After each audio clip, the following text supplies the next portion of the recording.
The Holy Gospel according to St. Matthew, the 28th chapter.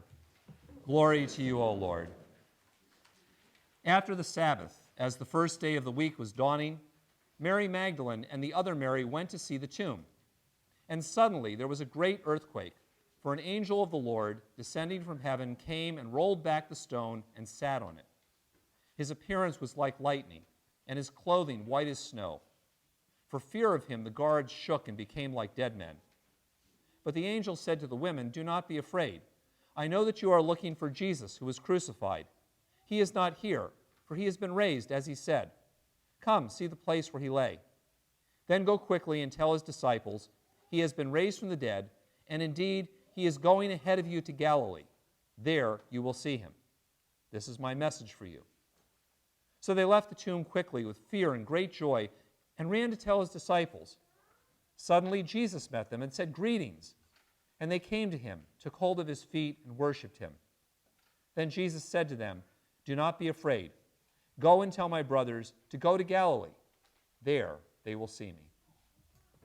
The Gospel of the Lord. Go to Galilee. That is the basic message that the women were supposed to convey to the other disciples.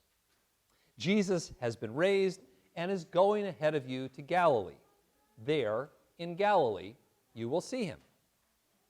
But as the women run from the tomb, heading back towards the place wherever the disciples are hiding, they unexpectedly meet Jesus, there, in Jerusalem. Yet Jesus doesn't say, "Hey, while I'm here anyway, I'll come along with you and see the guys." Instead, Jesus reiterates the message of the angel. Go to Galilee. There they will see me. Why? Why go all the way back to Galilee? It's at least a 3-day walk, and Jesus is clearly still in Jerusalem. Moreover, you may recall that in the other gospel accounts of Jesus' resurrection, Jesus does indeed appear multiple times to all of the disciples in Jerusalem. But both Matthew's gospel and John's gospel make clear that the risen Jesus also appeared to the disciples back in Galilee. And in Matthew's telling of the story, it seems that it was important to emphasize that for the disciples to really see Jesus, that is, to really experience his actual risen presence in their lives, it was somehow important for the disciples to go to Galilee. But going to Galilee was not really as easy as it might first appear. First of all, where in Galilee were they supposed to go? This is kind of like the angel saying, "Go back to Maryland." Okay, it's still a big place. Where? Where am I supposed to go in Maryland? Later, Matthew says that the disciples went to this mountain that Jesus had directed them, but we never hear that instruction earlier in the gospel. Did they just go to that mountain because, well, it was a place they used to meet with Jesus a lot, and maybe that was a good place? Or was it like when many of us were kids, before, we all carried cell phones and stuff, and we were told, if we get separated, we meet back here for lunch? Was that the place? We don't know. But even if the disciples knew exactly where in Galilee they were supposed to go, it was still going to be a challenge. Going to Galilee was going to be a challenge because it would mean being willing to physically leave the nice, safe place where they were. We often read the accounts of Jesus' resurrection and we go, wow, Jesus is alive, everything is fine now, everything is great, all is well and right with the world. But it wasn't for the disciples. The same people who were out to kill Jesus were still looking for them. If they wandered outside the house, it wasn't clear that they wouldn't meet the same fate as Jesus. So just leaving the place where they were hiding was going to take a lot of effort and a lot of courage. After all, these were guys who were not willing to even go with the women on a short walk to the tomb. Going to Galilee, moreover, would be kind of difficult because it meant emotionally and spiritually moving on to a different place. The women presumably returned and told them that they had seen a vision of angels and even Jesus himself. But clearly, many of them didn't believe it. And even if they did, they were still consumed with sadness and fear and perhaps just general disgust at the way the world was. I mean, how could this have happened? Even if Jesus was alive again, could they really continue, or would they now just hide out with Jesus in the mountains of Galilee and hope the authorities didn't come after them again? Going to Galilee was also going to mean going to a different spiritual and emotional place, a place of hope and expectation and even joy. That would be a journey that they'd need to begin first before they could even take a physical step outside of the place where they were. And going to Galilee meant that they would need to go together. Jesus promised that once the disciples were in Galilee, they would see him together as a group. And that's what happened. They couldn't just sneak off individually and hide in their own separate places where Jesus would somehow mystically appear in their own personal dreams or visions. It was only when they went to Galilee together that they actually saw him, that they actually realized that Jesus was alive. So I wonder if Matthew emphasizes this go to Galilee part because the message of the resurrection isn't simply information to be received, processed, and filed away. After all, if that was all it was, Jesus could have simply said, tell the other disciples, I'm raised, and, go about your lives as usual. Instead, the resurrection of Jesus is something to be experienced and lived, not just by the first disciples, but by us. And seeing the risen Jesus isn't something we just do with our eyes. After all, even when that first group saw Jesus, some doubted. Yet even with their doubts, Matthew remembers that the first group of disciples really did experience the living presence of the risen Jesus because they went to Galilee.